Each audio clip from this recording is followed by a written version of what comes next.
camera's rolling. Actually, let me make sure that that's my greatest fear is that like my camera's gonna run out like in the first 5 minutes, and we just have like 40 minutes of just nothing recorded. Part of that's kind of wholesome though, right? Like the idea is we just have a morning chat together. It's not for YouTube. Isn't that so sad? We're just discussing who's the best lifter. All right, guys. Welcome back to Large Lads number 8 with returning guest Sam Sheeler. Today, the topic I've decided to go with is greatest strength athlete of all time. Neither of us did like any research for this, so if we forget anything or if we sound very stupid, leave us alone. And the kind of the different ways you can take that question, because it's like you could just give a kind of a clean cut, just like answer of like who we both think so. But I think the term greatness can have a lot of different ways to take it. So Sam, what do you think initially upon hearing that? So when you say like greatest strength athlete of all time, I think of like in MMA, there's discussion of who's the greatest combat sports athlete of all time. And it's kind of like understood in that discussion, you need to have had success in 2 separate disciplines to be considered for that. Like people will say like... What's like Henry Cejudo? Henry like Cejudo, people are throwing Pajeda out there now because they've achieved the absolute highest level in 2 sports. So simply being the absolute best in one, even if you're way ahead of the pack, you're not really thrown into that conversation. In which case, if you go with that interpretation, right, you'd probably have to go with Misha Kuklayev, right? Like... Yeah, both strongman, weightlifting, and powerlifting being like at the highest level. Yeah, never being the best at any of them, but being like literally reaching the highest level of the sport, right? Where it's like, he was a Russian national heavyweight champion. Kind of politics screwed him out of his Olympic spot, but he would have done plenty well. Went to the Arnold, went to World's Strongest Man, podiumed the Arnold, right? So it's like achieving the absolute highest level of strongman. Especially back then, absolutely, yeah. He had a 2,200 raw total, right? Like, his bench press always kind of was like something getting in the way of him ever being like really pushing for the highest levels of totals, but like achieving the highest level of all 3, showing like high technical proficiency. Also, in like all 3 sports. It was like a top 3 all-time raw deadlift at the time, right? At the time, yeah. I mean, technically, I think it was in an IPF subdivision, so it might be a top 3 all-time tested deadlift. So it's like you could go with that interpretation is what springs to mind. Is like when you say greatest, right? You're like, oh, multi. Like obviously, you could throw like Mark Henry in there. I was going to say Mark Henry is always like the little like. Because it's just is it John Cook that was also like Chad Wesley Smith would always give the shout as like forgotten. Multisport, because or like how like what is the like do we count like a Bill Kazmaier and like a we could throw Bill absolutely that's two sports even if one of them was in its infancy like who am I forgetting Don Reinhout that's my guy, that's my pick of like I actually know about strength history. Don Reinhout 2,300 full raw Barney baby but like so in your mind, it's like definitively Misha head and shoulders above the rest. If we go with that definition, the multi-sport discipline, I'm just so impressed by Misha, like just the level of technical proficiency, like his ability to like pick up new different styles of lifting, right? I mean, like of course you take a guy who's coming from the more complex of all of the strength sports. If he applies that to other things, he's going to be able to become tech. If you can figure out a snatch, picking up an Atlas stone isn't the hardest thing in the world, right? Even though they're obviously very different. And then you got but you could say like, oh well, it's strength sports. The greatest strength athlete is just the strongest, right? Which is like a whole different discussion. And then you could also say greatest strength athlete is like how far they are ahead of their pack in their sport. In which case you really need to factor in how big is the gene pool. Right, where it's like if I pick the least competitive division and there's one person wrecking house, it's like, is that as impressive as like someone being like the greatest arm sport, grip sport competitor ever, like the thing Oethaugen does. Even if they're like so far ahead, the smaller gene pool inherently limits their ability because it's like yes they are far ahead, right? Because it's like I heard I think his name is Marty Gallagher, the guy who co-authored Ed Coan's book with him, did like a bunch of interviews with Ed Coan. Yep. He's like, Ed Coan's the greatest, like one of the greatest athletes ever because of numerically how far he was ahead of the second best guy, right? But it's like you have to factor in, like you can't be comparing that to these more mainstream sports. Yeah. He's like, that's like someone running this in the 100 meter.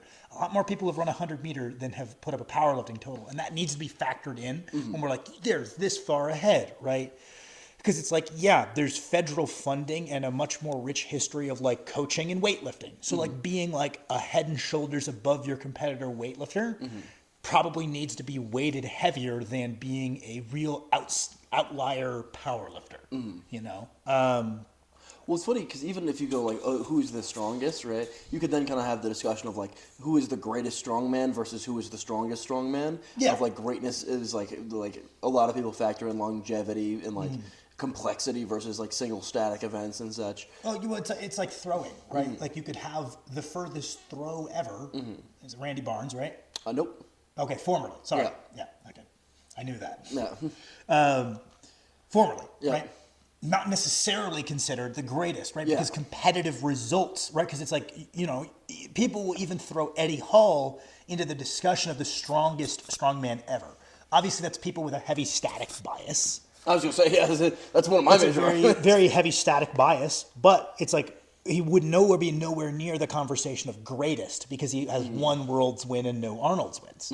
So it's like, but I think it comes down to, like you say, greatest strength sport athlete. And, you know, it's like you get like strength sport, like you can get further and further where it's like, yeah, I absolutely consider throwers a strength sport, and they should be weighted pretty heavily because there's a long history of federal funding and competition there.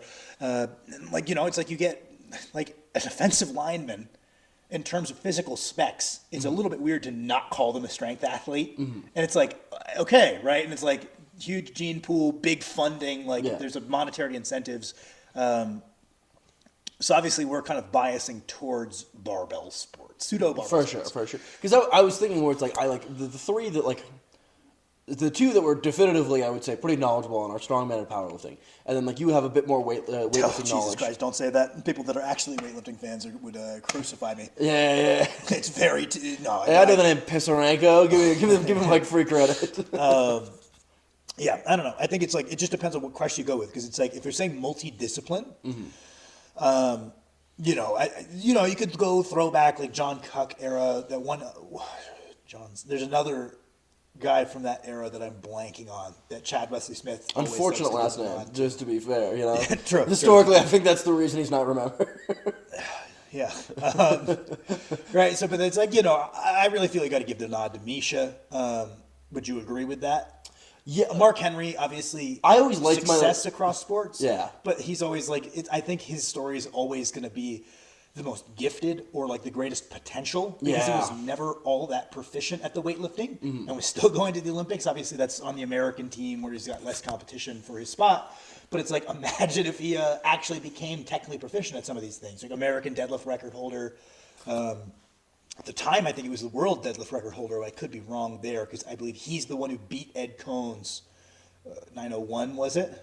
Yeah, I think he pulled like 903 in, and that was like something like that. Right before the Benny and Bolton race. Rivalry, yeah. And so it's like, you know, obviously wicked strong, first guy to lift like the Thomas inch like to the shoulder, one hand, all this cool stuff. Crazy potential. Could have been probably head and shoulders, like the strongest person ever, the greatest spring sport athlete. But I think in terms of like what people actually did, just straight on the resume accomplishments. Misha was the better weightlifter. I've always thought it's interesting that there's not been like a like top level discus and shot put thrower, because it's like oh god, I think it's Gadina is like the best one. But it's like I always expect, because it's like it's one of those things where it's like I, as someone who was like not that good at throwing, didn't like have a full understanding of how fundamentally different the movements are. But every guy at the top level is like, it'll just mess you up having to do both. Is like trying to like. Oh, you'd be like a multi-throwing discipline athlete. Yeah. Well, I mean, who knows? Maybe it could be done. Like, especially like People was saying that was like with like Shohei Ohtani, it was impossible to be a top pitcher and batter. Like you just, with how far the sport has progressed, you need to dedicate all of your training economy towards like being like doing both as they did in the past. Oh, that's a thing of the past, and somebody is just good enough to do it at the high level for both. And it's like, maybe it could be done, but should they? Right? Because it's like what's the reward for being the third best at two things versus the best at one? Because there's always that like. Even if you're that guy who could do it, you could be even better if you focus. Like that's just how the nature of because people are like, but cross training, and it's like you inherently limit the amount of this idea of like cross training or diversifying things to where it's useful. Clearly, if you're competing in it, you're taking it past its utility. So it's like you could always be better, you know. And it's like that's kind of the big problem there. Well, especially when it's like the thing that draws someone to reach that level, I think, is the obsession with like being the best you can be. So it's like that I think often limits it. Well, obviously some guys think about it differently, right? Like you go like through history, it's just like you've got these great multi-sport athletes, and it's like they must know that if they focused through the season of the other sports, they would be even better at one of them. But they take a lot of pride in being an athlete. Not just a single sport. Like a baseball player or whatever. Yeah. I remember Ryan Krauser was talking about it for a little while, like going and doing like a Olympic cycle of discus. Yeah. It's like, it is weird, like the difference in legacy that would be if he had 2 shot put golds and a discus gold versus 3 shot put golds. Yeah. Because it's like, I guess, I don't know. But if you fail, it's like the 3 shot put golds make you the single most definitive best shot putter that ever lived. But if you get the discus gold or even a podium, it's like you're suddenly you transcend throwing to be like in the conversation of like, oh man, you're a multi-sport. It is a shame that it's like I don't think you get nearly enough credit because it's like a guy who threw something different, pretty cool. Like it's not understood like how difficult that would be. But like I think you got to give the nod to Misha. I mean, obviously. There's probably people that fall into that category of strength sports that we're not aware of. Yeah. But as far as I know, you got to give the nod to Misha. And then you get like... Who do you think is the strongest person ever? Well, that's tricky, right? Because it's just like, how are we defining strength, right? Because it's like strength is specific to the task. So it's like... We've always had the discussion. You know, Lasha's the most powerful man ever, possibly. You know, maybe you throw some throwers in that conversation realistically. Yeah. You know, you say, okay, well, deadlift is the test of strength. Okay, well, it's the guy with the deadlift record. Okay, like that's how you define it, right? So it's like strength is task specific. I think if you have this idea of we're going to give these guys a random task that none of them have ever done before. Yeah, we used to have the discussion of like life is on the line. You have to pick one person to do some random test of strength. Completely random that neither of them have done. Then it's like, okay, well, then you start looking more like, okay, well, like Lasha's at the top all time of this much more highly contested sport. And it's like, yes, if he trained for something else, he would be phenomenal at it, right? Like that's clearly just the genetic elite of the genetic elite. People say, oh, if Lasha did strongman, but he didn't. Right? That's not the discussion. If we take Lasha in a highly trained state and give him a random task, and we take like a prime half Thor or a prime Big Z and give them a random task, I'm inclined to believe that by the nature of strongman being more varied, they're going to perform better at that random task, right? So it's like super tricky because strength is specific, right? And that was the idea of like originally with strongman was to give random tasks to try to be an unbiased test of strength. And then like I said, I think you would have to give the nod to the strongest strongmen of all time, right? And it's like, you know, you go a little bit more gym strength, you lean more like Eddie Hall, Big Z. You go a little bit more odd object strength. You the bigger frames of like Brian Shaw and Half Thor. It is also funny the idea of like there are certain guys who are going to look at an implement and like have a better strategy that are just better at like figuring out how to lift things like very quickly. Because like Novikov and Martins, I think are like pretty consistently like very good at like figuring out how to do stuff. Where it's like I don't like think either of them are like top 3 strongest human beings of all time, Yeah. they're really good at figuring out how They're to good lift. at strongman, Yeah. which is the sport, right? And Where yeah. if I gave them a random task, I think the likelihood one of them picks a more optimal strategy, I think, is pretty decent. Oh yeah, compared to like someone else that's reliant on the fact that they know they're really, really, really, really strong, right? Yeah. Well, like I don't know how much faith I would have in like Thor coming up with a unique way to leverage against the implement. Yeah, no, it's like yeah, that's the tricky part, right? Is okay, we go strongest, and then it's like, geez, like obviously there's always an argument for Lasha just being at the top of like the barbell sports with the most like competitive history behind it. Yeah. But then it's like, is that what strongest means? You know, like I said, I kind of touched on I think what my main talking points on that would be is like, are we talking about like the most competitive strength sport and then who is the strongest in it?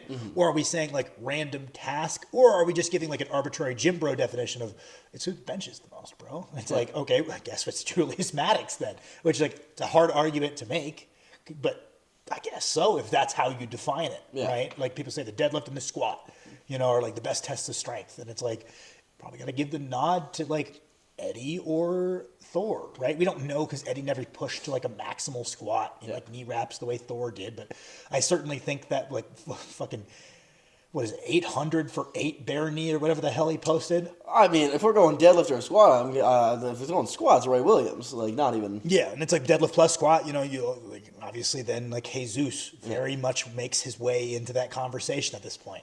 It was weird, Jesus calling himself the strongest person on earth, where it's just like I don't know how to feel about that. Yeah. Because like there's a whole sport about it that's more like complex and varied, but also God, that guy is. He's really. That guy is really so strong. Yeah. So it's I keep saying things from him like that's so strong. That is so unbelievably strong. yeah, that 925 is nuts. Yeah, like the 815 for 7 squat, or like he's just like done stuff that I was like, that is so stupid. Yeah, and then like, oh well, okay, so you got multisport, you've got this idea of strongest, right? In either generally strongest or strongest within their discipline, and then we compare the size of the gene pools, and then you just have like, okay, we're saying like, this isn't what the word strongest means, because it's like Ilya Ilin is not the strongest. Well, I started with the in greatest. his weight class, right? Oh, you said greatest? Yeah. Great. Yeah. So then it's like, okay, well then like how far ahead of the pack are you? What is your like length of competitive like results, right? Like how difficult were those to achieve in your era or within your sport, right? Because it's like, yeah, you got Ed Cohn who like, it's hard to compare because early single ply, not the same as late single ply, but also not the same as raw, certainly, right? And then like how far ahead he was for so long. And it took, you know, a good 40 years for John Hack, someone we could at least actually enter in the conversation with him to John come Hack around. retires right now. Do you consider him the go to powerlifting? So that's the thing is like the GOAT doesn't always mean the guy who was the best. It's like relative, right? It's like when people say the GOAT of boxing.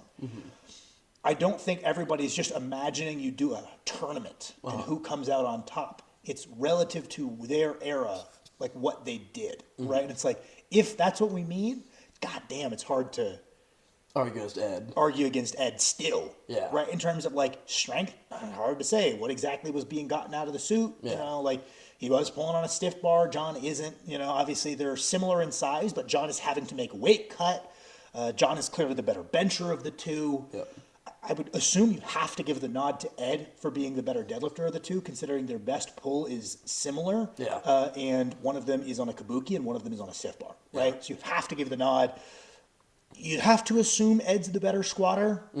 I have to imagine give him like modern knee sleeves, the same thing John is wearing. I can't imagine Ed not putting up at least mid-8s, you know?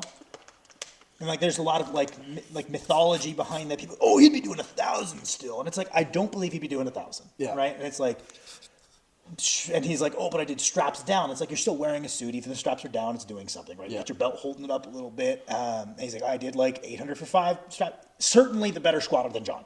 I'll feel fine saying that. So it's like, I mean, that John's having to make the weight cut. Ed wasn't at that point. I don't know, like who's stronger? GOAT? I don't know. I really don't know. I think they're pretty, like, I think it's like kind of like a lot of sports where it's like there's two guys that I feel you should put in that conversation. We're Strongman. It's Big Z, Brian. the powerlifting against Ed Cohn, Like, you John know, Hack. Jordan, LeBron. LeBron, yeah. Like, it's like anybody else. It's like you're making an interesting fringe argument if you're like, Wilt Chamberlain, bench 600. Yeah, my pick's Lamar Fucking- Gant. Yeah, right. So it's like, okay, yeah, like, and then the other thing is both of those guys are untested, right? And then, like, absolutely, could you select a tested GOAT, right? It is very funny that like most people who would say like, oh, I don't take John or Ed Cohn as the greatest because they're untested, also wouldn't believe any of the tested guys. So there's just not a greatest of all time. Yeah, I mean, but definitively neither of them are tested by the peak of their career, right? Yeah. So it's like, okay, well, someone who was like a career tested guy, you could pick somebody else, right? And it's like, could you say like Milanichev, like, yeah, maybe probably not quite that Cone Hack level. You want to make an argument that he's third, maybe even like, I feel he should be in that conversation. Maybe, I don't know. But yeah, I don't know. I think like, It is crazy that Milan like single-handedly brought the record up so much across 2 different divisions. when it's tough on the tested side also of powerlifting, just because a lot of the history of the IPF was single ply. Yeah. So it's like you have these great champions with like 8 consecutive world wins, Yeah. right? 10 consecutive world wins in the single ply era that are largely forgotten. Yeah. And it's like, if we think about the fact that the IPF was like has still had like longer single ply than it did Raw, then it's like, well, who's the strongest single ply? It's Blaine. Yeah. It's Blaine has a weird. Blaine's won a crazy amount of worlds, right? Yeah, Blaine has a weird argument that's not irrelevant to being also like the jumped across greatest the Raw. tested lifter, right? Yeah, because he was a world champion, and then he was, I think, a world games champion equipped, right? So it's like interesting argument there. Yeah. You like I said, you got all these like historic single ply champions, and then you enter the Raw era, right? And you had like, Jesus Christ, obviously there's a lot of names you could put out there for like number of worlds wins. It is so strange, like greatest strength athlete of all time. The number of answers is crazy. Like, you can Yeah. throw because everyone has their own bias. Well, towards it's too what broad, sport. right? It's just like, you start asking people in MMA who the greatest combat sports athlete of all time is. Weirdly enough, they're selecting an MMA fighter. Yeah. You ask somebody who comes from a kickboxing background. Yeah. They're selecting a kickboxer. It's like we all have our bias, and it's like there's a decent number of strength sports.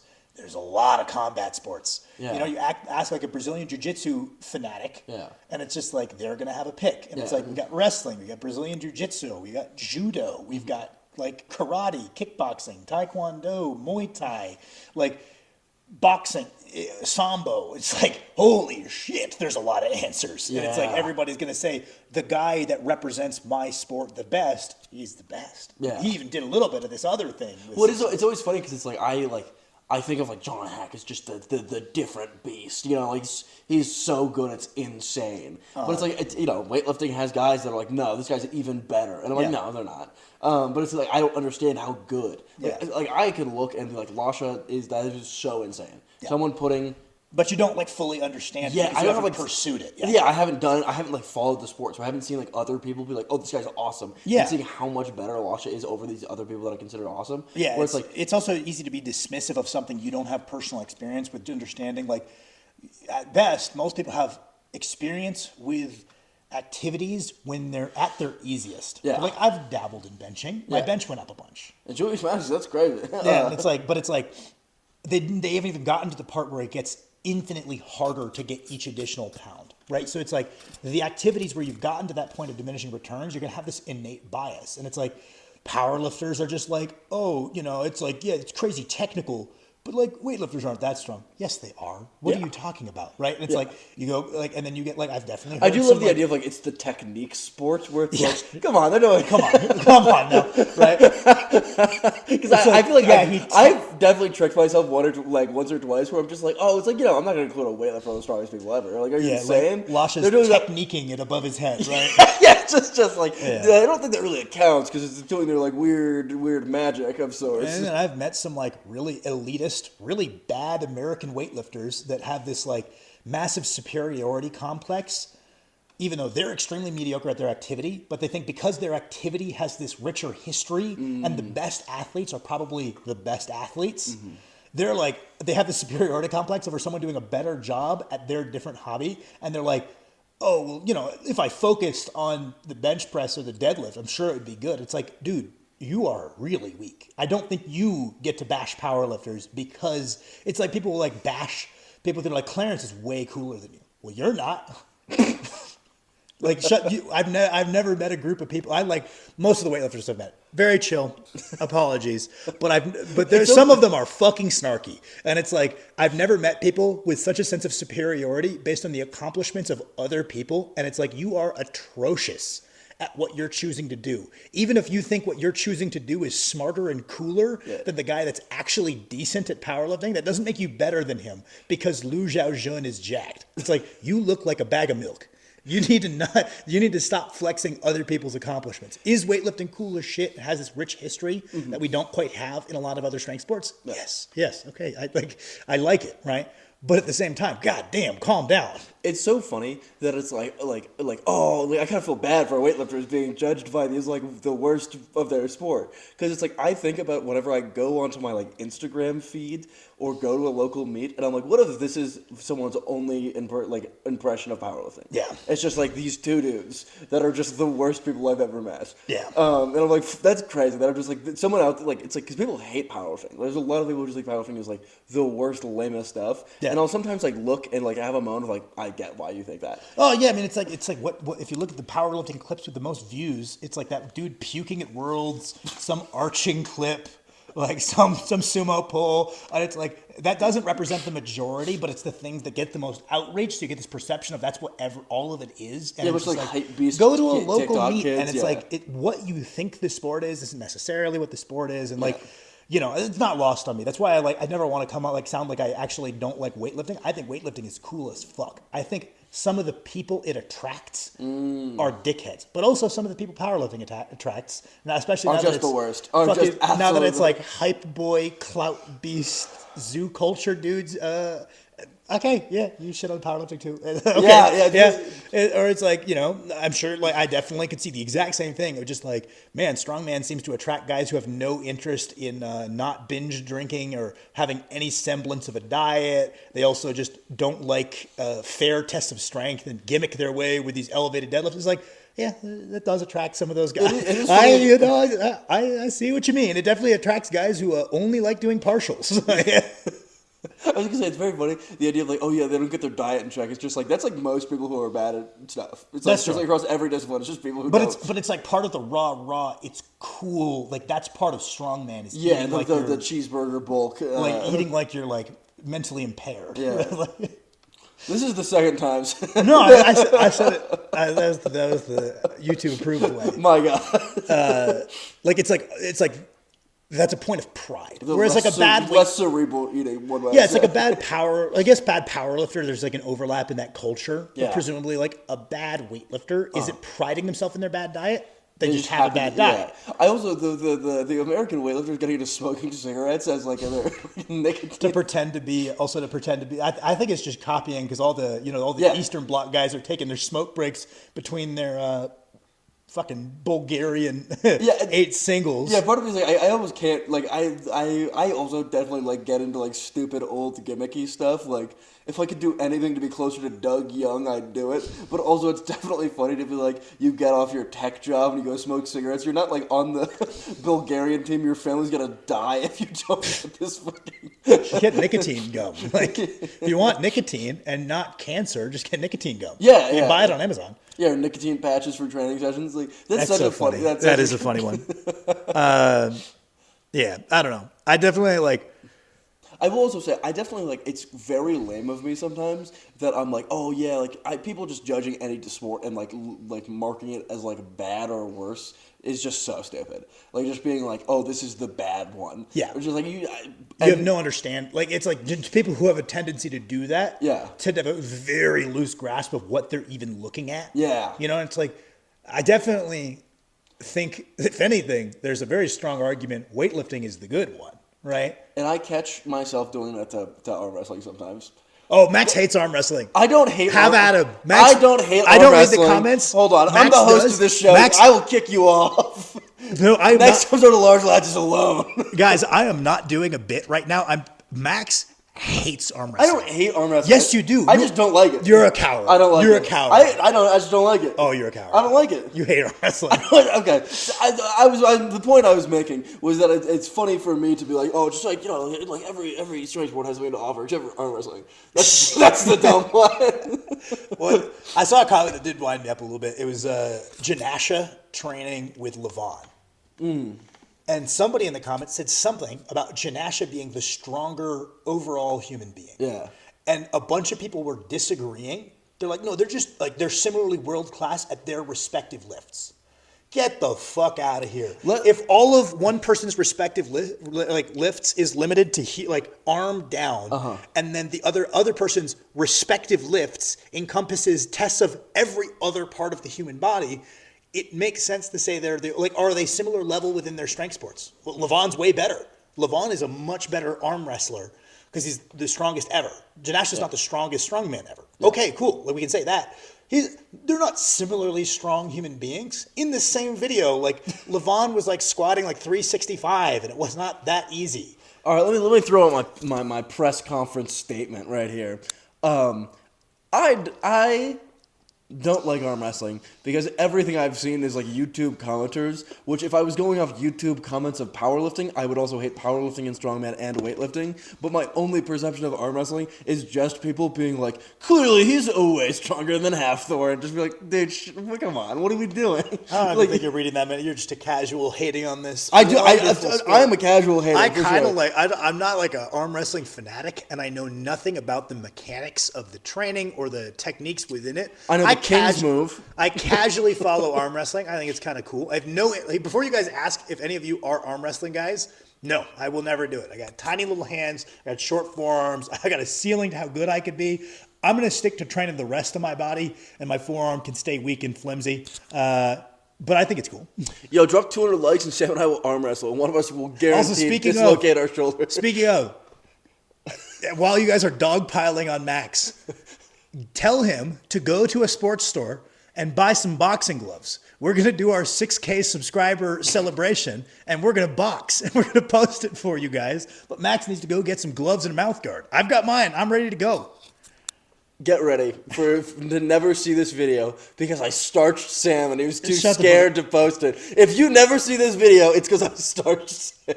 If you don't see this video, it's because it's really embarrassing seeing my brother have a seizure on the floor after I sleep him. Just a full Bryce Mitchell moment. Just autograph. Jesus Christ. Yeah. Too soon. Way too soon. He's fine. Dude, that was bad. Yeah. That was really bad. Yeah, I don't know. One of the people are like, you do arm wrestling? No, I won't. No, I won't do it. It's like people are like, I would love to see him dedicate a year to serious arm wrestling training.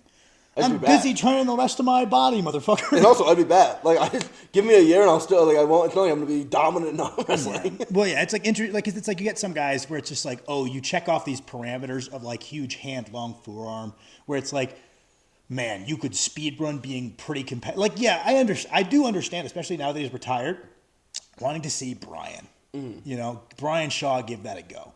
Because it's like, all right, yeah, you could get pretty good, like become remotely technically proficient.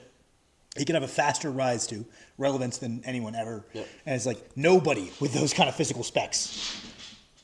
There's almost nobody ever with the kind of physical specs Brian has, let alone like getting into arm wrestling seriously. So I understand the desire there. Who the fuck wants to see my little baby hand? Let me offer Sam some credit really fast. No one in the YouTube comment section believes Sam has very small wrists and like small hands, like very, very small hands. It's weird because my feet are normal size, or 10 and a half, and then I've got these little dwarf hands. Yeah, it's really funny because people are just like, they don't believe Sam. No one believes the wrists. I think it's just because it's like a 4chan talking point. Yeah, you're black pill, wrist pilled. Like you're wrist pilled. The fact that you have below average male wrist size while benching 600 pounds. I must be lying, and it's like, no, maybe it's not.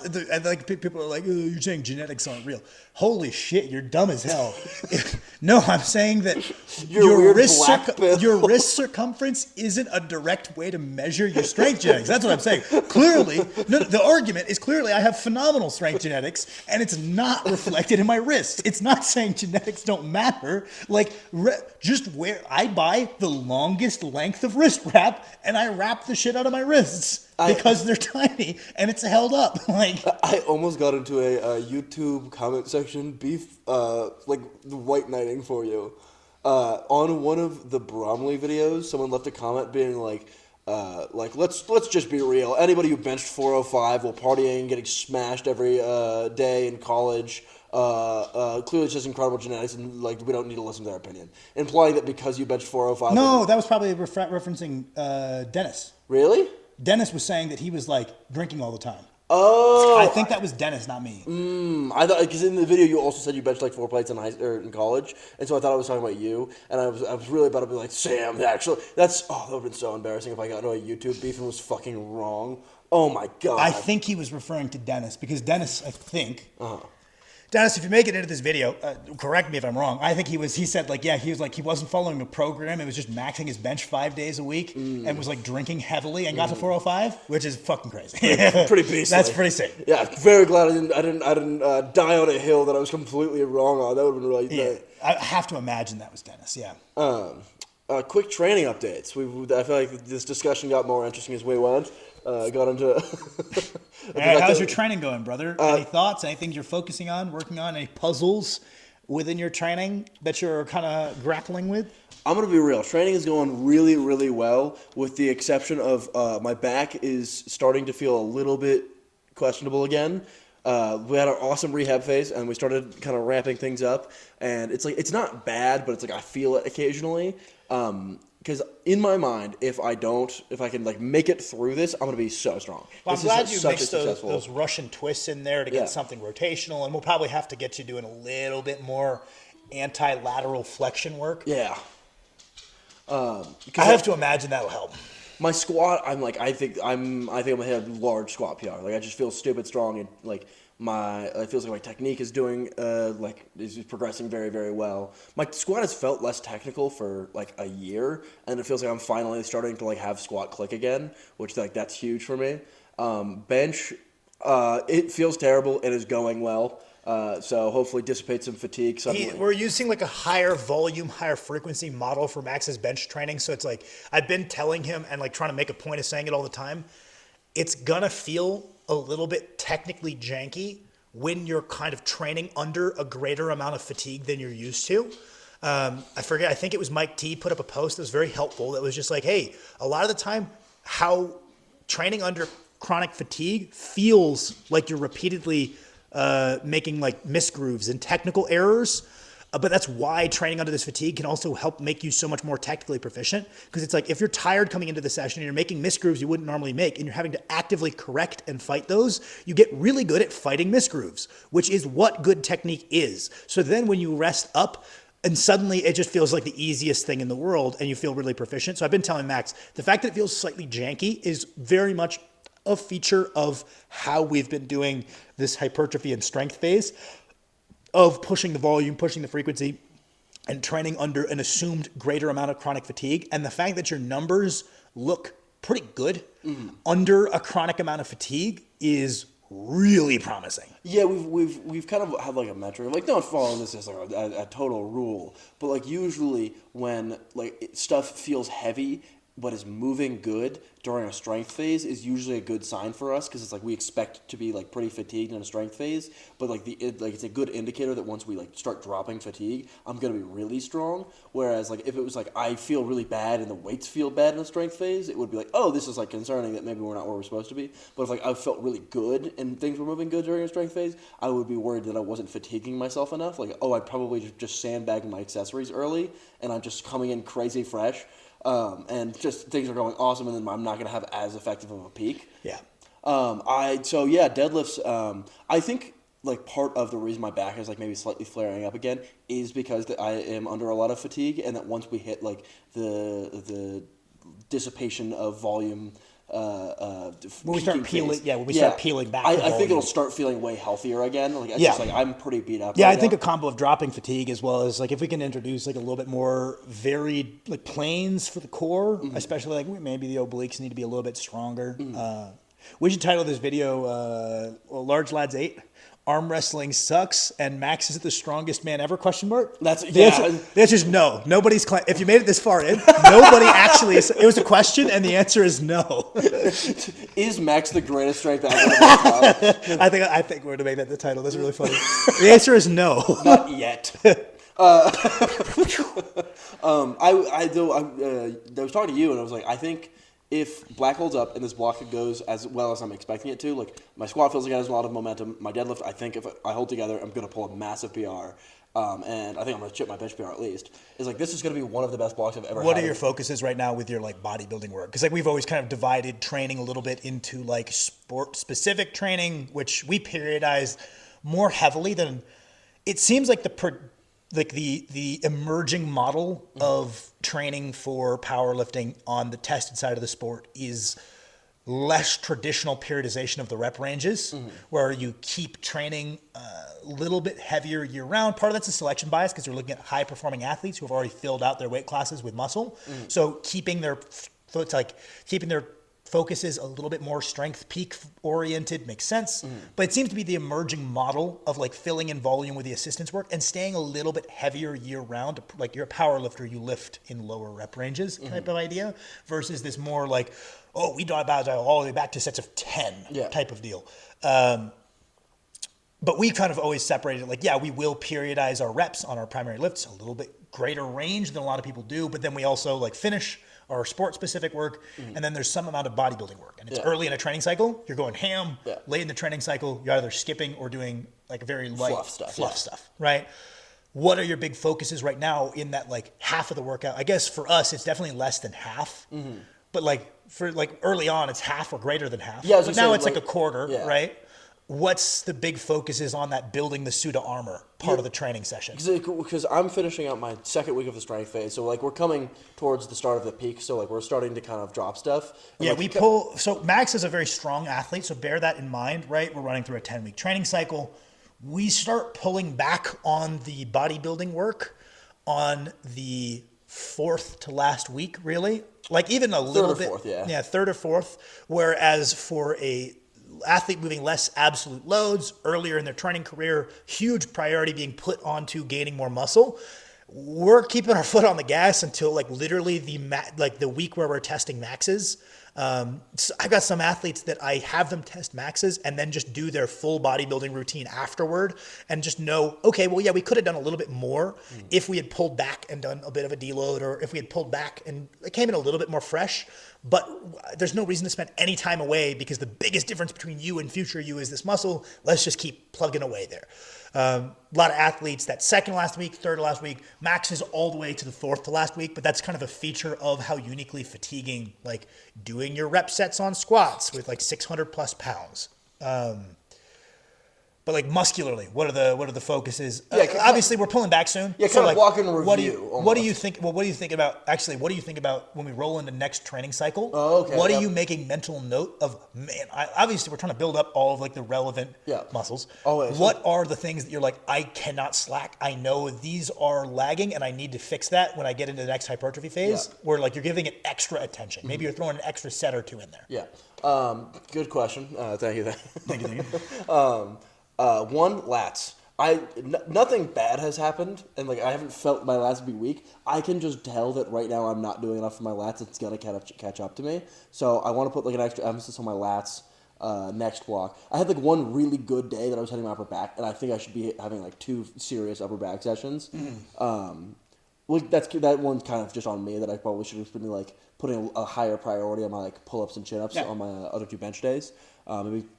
I kind of like. Well, that's the thing is a lot of it's not like we've got like massive gaps in the basic bodybuilding routine. Yeah. A lot of, like you said, a lot of it's just renewing your mental priority because there's some things you should be coasting on. Yeah. Like more or less. Obviously, we want our baseline of effort to be decent, but then there's certain things we're like, shit. Yeah. Like right now, my leg extensions, because my knee is finally getting to the point where I can push those again. Yeah.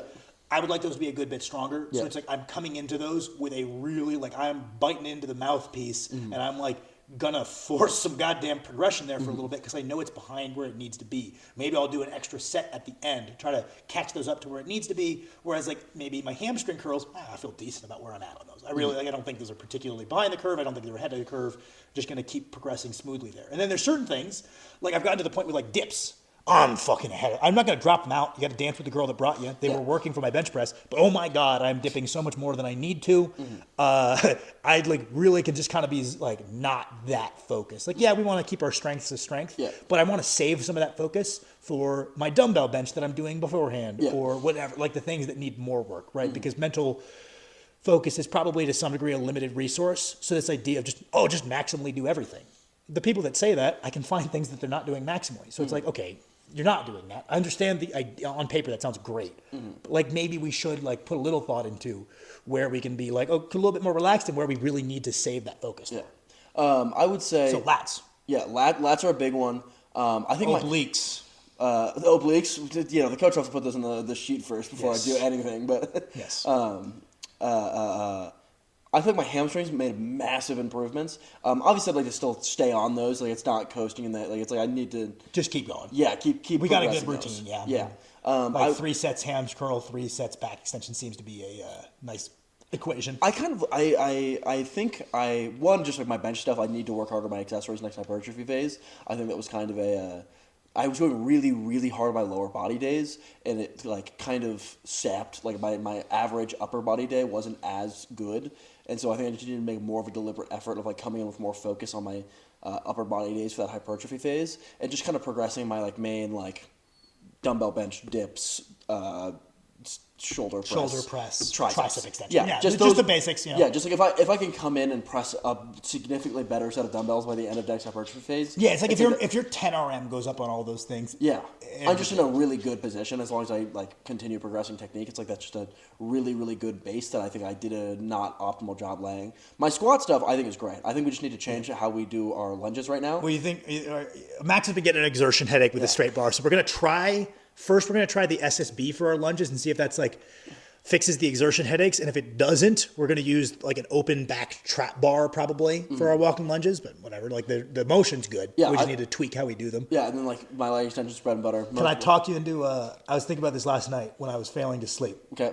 I want to do standing calf raises. Okay, let's do it. Because I sure. Instead of the seated ones. Yeah, absolutely. Well, I was thinking about it because it's like, your soleus ties across only the ankle. The gastroc ties across the ankle and the knee. Yeah. So when we bend the knee, the gastroc's in like a less advantaged position to work, so you're doing more soleus. Yeah. And we straighten the knee, the gastroc's going to work more. Mm-hmm. The soleus is getting worked the same amount either way because it doesn't know what position your knee is in. Mm-hmm. Why wouldn't you just do the one that trains both muscles really effectively? Like it's not like the soleus is disadvantaged with a straight knee. Why not just do the heavier one and get like the same range of motion as far as your soleus? I was like, oh, wait a minute. Building bigger calves. Is yeah, cool, well, that's kind of what I was thinking. It's like, I'll probably get the same benefits we're looking for ankle health and mobility either way. Now that I think about it this way, one of them is going to make my calves more jacked. Let's do the standing ones in the Smith machine. Yeah, so primary focus right now is I think upper back. Continue hammering away on the hamstrings. Squat. Unless something goes horribly wrong in my mind, I'm like, this is just an insanely good squat block. I don't think I need to change anything. Like, this just went absolutely optimally. Yeah. And then bench stuff is just like do a better job of kind of everything. Yeah. We'll see. I'll probably I might do like a little max week recap kind of thing if it goes really well. Just because I think if they would be like cool to do that, like film myself in the car before and after a session. Yeah. Like shoot how my squats. I've inspired you. Yeah.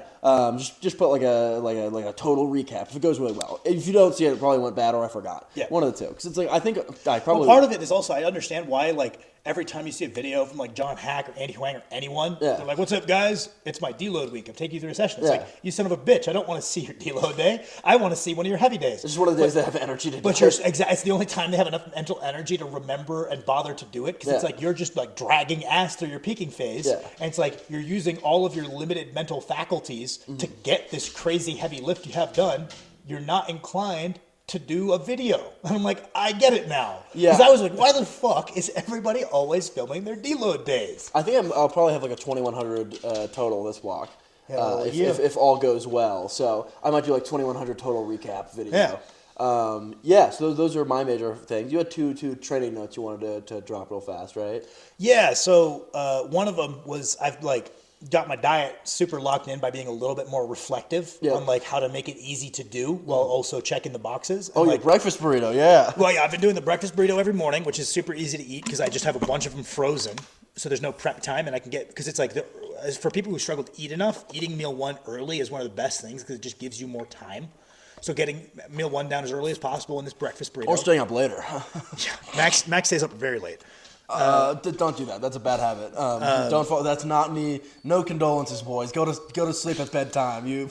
But then my Monster Mash meal, I forgot when I was making the beef, I was making it into patties, putting it on the grill, and then breaking it up. It's way easier to eat, like texture-wise, than when I just like cook a big thing of ground beef. So I switched back to that. Now those are super easy to eat. You know, it's like the easiest my diet's gone down by actually just being a little bit more like reflective on how to best do things. I'm super curious to see if that translates when you're pushing calories again, whether it's just like it just falls apart. Goes out the window. Yeah, where it's just like, oh, it's so easy to be reflective when you're eating at 250. Yeah. I'm currently maintaining body weight. I will say my appetite's been pretty hectic. I think that's just kind of a fatigue thing. Fatigue is definitely one of the, like sleep quality, fatigue are one of those things that really just let you know when your fatigue's getting real high. When I say sleep quality and appetite, I say sleep quality and fatigue. Yeah, fatigue lets you know if your fatigue's high. Because there are days it's like eating my meals is like I'm gonna throw up for sure, and I'll just get like ravenously hungry in the middle of the day. Because my body suddenly needs fuel that it didn't need an hour ago when I was throwing up my meal. But the other thing I've been thinking about, right, is like as I've gotten more advanced, a bigger and bigger percentage of my training session needs to be like the main lift that I'm focusing on, right? Obviously. Yeah. Which leaves me less time to do my bodybuilding. Yeah. But I don't know how some guys don't do any of the bodybuilding stuff because I just feel like I lack horsepower. My joints feel a little bit less healthy. And I just feel a lot stronger when I keep in just like some amount of like basic bodybuilding work, however we want to define that. So I've had to really been thinking about a lot, distilling like what is the simplest essence of like the bodybuilding I need to do for each general body part, right? Like I like our current formula of like posterior chain bodybuilding. We do some kind of hamstring curl and we do some kind of back extension. Yeah. And it's just like 3 sets each is a decent workload for both of us right now. But by back extension, it's like a hamstring, like an RDL. If you were weaker, probably would be that slot. Oh yeah, you could do a definitely select a more aggressive hip hinge. Yeah. If you we're definitely like stronger fat dudes can't get away with as much because it's like I would love to be doing an RDL in that slot as a hip hinge. I don't have that kind of like capacity. Yeah. Yeah, I think I could probably do it at some point. Just as something to try. I mean, you are basically doing that on your squat day. That's true. And but I was like, okay, I like this idea of hip hinge, knee flexion, right? Yeah. In practical application for us, that's back extension, ham curl. For someone else, it could absolutely just be RDL. Yeah. Some kind of ham curl or glute ham raise or Nordic, right? Back, very simple. You have vertical pulling, horizontal pulling, right? And it's like, again, I like to do those together and just do, again, 3 work sets each. Pretty traditional. I've been doing straight sets. I know you prefer doing like a top set and then back offs. I'll do either, just kind of depending on what I'm feeling. The more important thing is logging meaningfully difficult sets in like remotely intelligent rep ranges, and then doing the right number of those sets. That's kind of why I like the descending sets because it feels like I can go all out on all 3 sets, and like obviously my ability to like keep them clean gets harder, so I drop the weight to account for that. Yeah, I mean I've gone back and forth to where I really don't believe there's a superior method. I think it's just something you could periodize when something gets really stale. Like I did top set back off for like 2 years straight. I got great results, and recently I've been doing straight sets. And I think one of the, like you said, there's kind of a benefit to you get a heavier heavy set. If you're doing top set back off, you probably get a slightly heavier average set. Like you're building more volume at a greater average intensity. So it's like let's just say you'd had like 3 sets and it went like 180, 60. You might have been able to do 3 straight sets at 90. So your average load, you're gonna be able to build more volume at a higher average load if you're looking at averages. But if you're looking at peak, then you see this cool benefit to the top set back off. And I think they're both awesome, whatever. I've been doing more straight sets. And so I was like, I feel really good about this like simple, not that time consuming posterior chain routine that we're doing. And I feel like I'm like kind of picking up that basic horsepower and feeling healthy. And I was like, how can I distill kind of other segments of the body into this simple routine, right? I do think we're going to do abductions on that session once the machine's set up. But it's like, okay, well, what's simple back training? The simplest way to do it with the least setup time, because that kind of matters to me as well when I'm trying to not make these sessions forever. The back extension, the hamstring curl, very quick, right?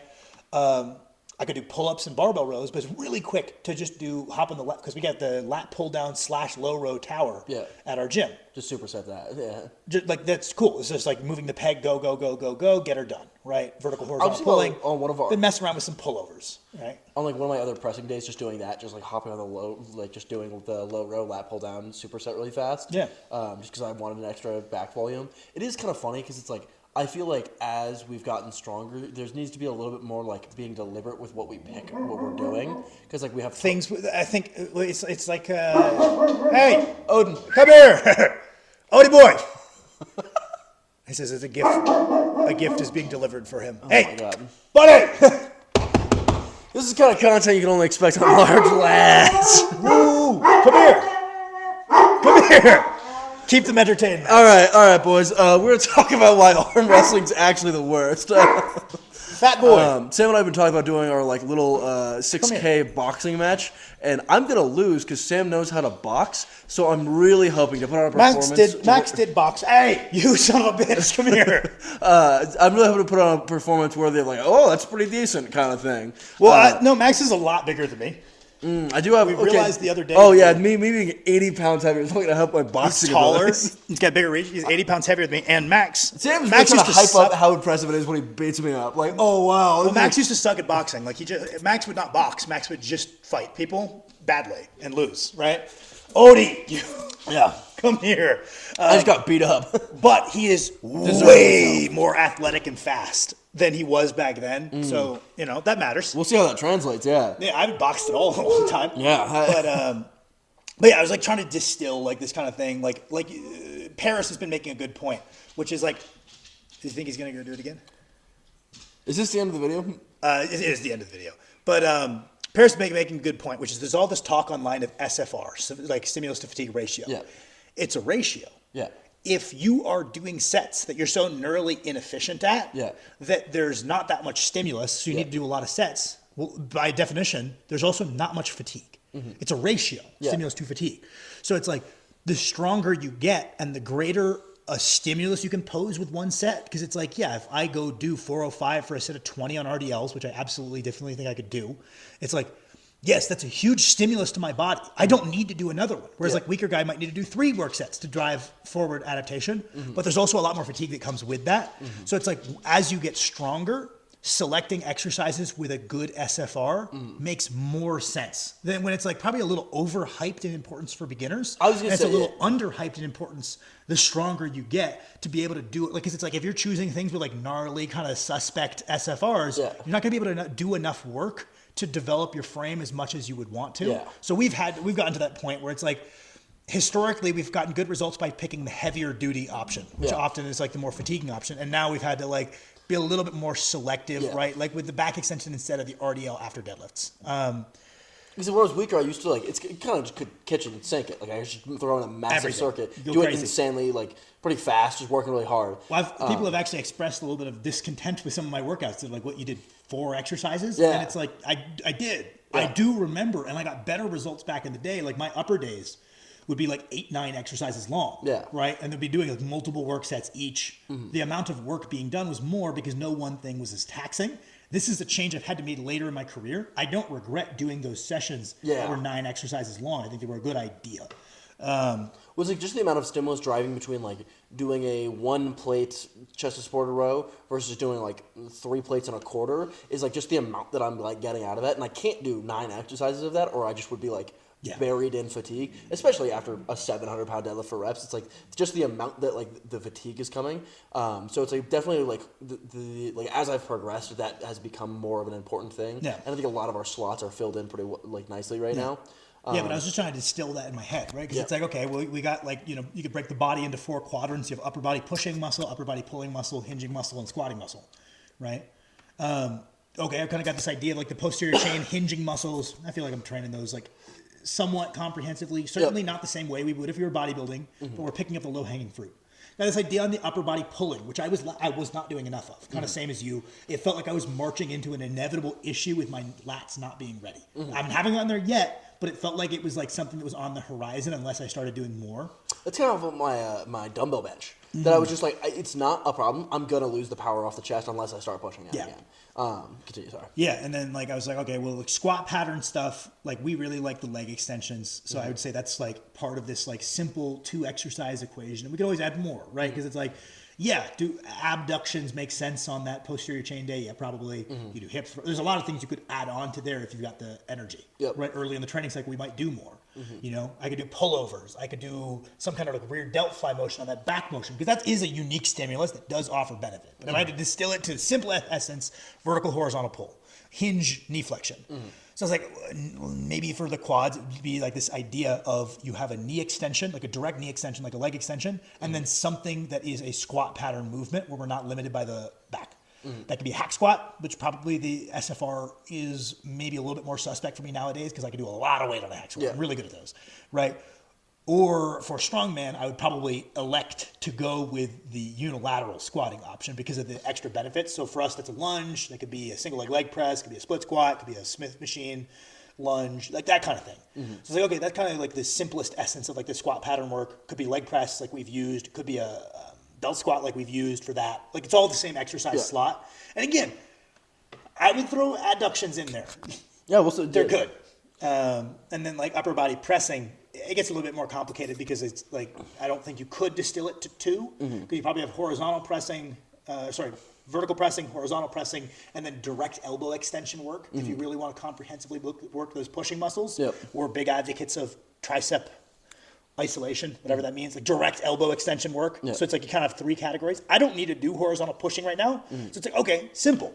I'll do some kind of vertical press and I'll do some kind of like direct elbow extension. I can rotate and fill those exercise spots. But I really needed to think, I've been thinking a lot about how to distill that and then quantify the number of work sets in those things in ways that have good SFR and can be done quickly at the tail end of my more, like it's like after I do heavy squats and deadlifts from the floor, like I do twice per week, I don't have time to do, or I don't have enough energy to do this really like complex bodybuilding routine. I need it to be quick and relatively efficient, you know? Yeah, I was gonna say, it's like for us, it's like it's a total energy expenditure thing. It's like just like the amount of energy we have in a day is like becoming limited by like just getting stronger. But also, if you're a YouTube viewer that has like really limited time for workouts, that's the other time in my mind I would be like, oh, exercise selection becomes even more important. Where if you're only like, If you have the time and you're young and you got like you're eating a lot and you got the resources. if you have 2 hours at the gym as a beginner, kitchen sink, Yeah, just fucking go hard for like 2 hours Yeah. and then eat a bunch of food. It works, right? It's like obviously you have to be semi-intelligent to avoid getting hurt, and that's where like the smartness comes in. But it's like, yeah, you're going to be doing more exercises. Yeah. You're going to find, hey, Sam, you're missing so many cool, unique things. Like, what about different grips? Yeah. And for the pull downs in the rows. Yeah. What about like a face pull? What about like a rear delt fly motion? What about like a shrug? Like, there's all these aspects with these unique benefits that you're missing, and it's like there are periods of the year where I'll do those. Yeah. A, and B, you should do those. If you've got the time and the resources, like, yes, there are really cool benefits. The problem is as soon as you start learning all of the cool, really unique benefits to every exercise, you want to do every exercise. you've definitely fallen into that trap where like you were like going over like your essential motions, and It's it was like an it was infinite like list. 25. Well, because I items, where it's realized like- there are really, really cool, unique benefits to like adductor machine, to unilateral squat motions, to unilateral hinge motions, to calf training for ankle mobility and ankle health, to knee flexion motions, to like holy shit, like there's unique benefits to all of these different exercises. And it's like you really need to at some point stop throwing the kitchen sink at things a little bit, or you could keep doing it, but start paying more attention to what are essential. So that way when you're in periods of a peaking phase or high life stress, or you're really strong and you need to pull back on your accessories through your strength phase, like you could do kind of check a lot of those boxes through your hypertrophy phase and get in all this good volume and grow. When you need to start pulling things back, what are the more important and what are the less important things? Because it's like, all these things have unique benefits, but it's like they're not like those benefits completely detrain instantly when you take them out. Yeah. So it's like you might be able to preserve whatever benefits you got from your unilateral squatting through your peaking phase without doing it. It's just 3 weeks. You know, they might stick around. Yeah, where it's like I do like 6 weeks of hard hypertrophy, and then it's like I'm kind of sandbagging so much, but it's, I'm not like losing. Honestly, that, it's like I think you should be more comfortable skipping. You know, it's like I think that's been part of why we've had pretty good peaks recently is because I've been around to tell you just go home. Like, or you'd be like, Sam, what should I do? Yeah. And I'm like, nothing. I always like that's. Because I know you default to just doing the things in the sheet, but going easy. Yeah. And it's like sometimes why even do that? Like moving blood has benefits, and it's like that's why I don't drop our accessory volume to nothing because I think you feel a little bit better when you're getting like these movements your body's used to. But it's been good. You're just like, Sam, my sheet isn't up. What do I do? I'm like, oh, I have to think about it. Why the fuck? Do abs and leave. Like, Yeah, like, I'll tell Max, like, it's a lot of the time it'll be like, do pull downs and leave. Do abs, then leave, right? Like the little things that might make you feel a little bit better the next day, do those and then get out of here. Why would you train the primary movers like much at all when we're trying to spare fatigue and have those recovered in time to do another heavy session soon? Yeah, that's definitely like something that's evolved as I've gotten stronger. Where it's like back when I was squatting 405, it's like I just do hard leg press after. Yeah, it's right. Like, I would do my last heavy session and I go to hard leg press because I'm gonna. You'll be ready by next week. Yeah, I'm gonna be able to recover within a week because I'm squatting 365. Oh, yeah, instead you of, were like a 13-year-old or a 14-year-old. So it's Yeah. like, yeah, you got crazy recovery capabilities. Like, you're going to be ready for next week. Why wouldn't you put in more work? You're making week-to-week progress still. Yeah. Well, I think you might be a little bit stronger next week because you did the leg press. Why the hell would you skip it, you know? All right, guys, that was Large Lads 8. Drop a like, drop a subscribe, drop some comments if you want them answered next time. We might do a little short answering questions. Only do it if I remember and if they're interesting. Please let us know who you think is going to win our boxing match. If you say Sam, we're going to block you off the channel. Number one, Large Lads Don't host expect here, too much. and- I'm going to probably stop us from going too hard because I really don't want to knock out my little brother. And I also don't want to get knocked. If Max has been going to a bunch of bars and doing the punch machine and has been breaking a lot of records. If Max lands this overhand right he's been practicing, I also don't want to go to sleep. Hey, let it be known. So I don't drink at bars, but I'll go and take the punch machine record